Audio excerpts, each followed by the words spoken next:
İnsan yaradılış etibarilə şərəfli bir varlıqdır. Onun fitrətində haqqın nuru, İslam yatır. Bu nur nəfslə mübarizə və şeytanın vəsvəsələrinə qarşı daim ayıq olmağı tələb edir. Elə Səadət dövründə də insanlar bu daxili səsə qulaq asıb İslamla şərəfləndikdə, göydəki ulduzlar kimi parlayaraq bəşəriyyətə rəhbər olmuşdular. O ulduzlardan biri də Ənsarın zirvəsində dayananlardan olan Mədinənin tanınmış siması, Övs qəbiləsinin başçısı Səd ibn Muaz idi. O, 590-cı ildə Mədinədə doğulmuşdu. İslamla tanışlığı Musab ibn Umeyrin Mədinəyə göndərilməsi ilə başladı. Əvvəlcə Musabın fəaliyyətindən narahat oldu, amma Quranın cazibəsi və Musabın hikmətli danışığı qarşısında təsirləndi. Şəhadət gətirdi və İslamı qəbul etdi. Öz qəbiləsinə dönüb onları da İslam'a dəvət etdi və o gün Abdülşah oğulları bütövlükdə müsəlman oldular. Sədin İslam'a gəlişi Mədinədə böyük dönüş nöqtəsi yaratdı. Hicrətdən sonra o, mühacirlərlə qardaşlaşdırıldı.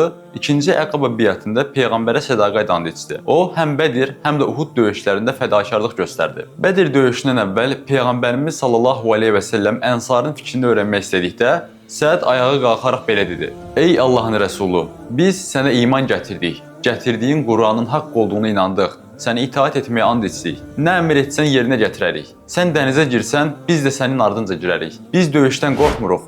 Səninlə birlikdə sona qədər dayanacaq." Bu sözlər Peyğəmbərimizi çox duyğulandırmışdı. Sədin ibadəti də təqvasının göstəricisi idi. Bir dəfə belə demişdi: "Namazda heç vaxt dünyəvi bir şey düşünməmişəm." Bu sözlər onun Allaha olan bağlılığını və ixlasını aydın şəkildə göstərirdi. Son döyüşü Xəndək oldu. Bəni Qurayzanın xəyanətini araşdırmaq üçün göndərildi, yaralandı və ağır qan itirdi. Peyğəmbərimiz sallallahu aleyhi və səlləm onun müalicəsi ilə şəxsən maraqlandı, amma bir müddət sonra vəfat etdi. Peyğəmbərimiz sallallahu aleyhi və səlləm onun üçün belə buyurdu: "Səd ibn Muazin vəfatı ilə Rəhmanın arşı titrədi. Cənazəsində 70 min mələk iştirak etdi.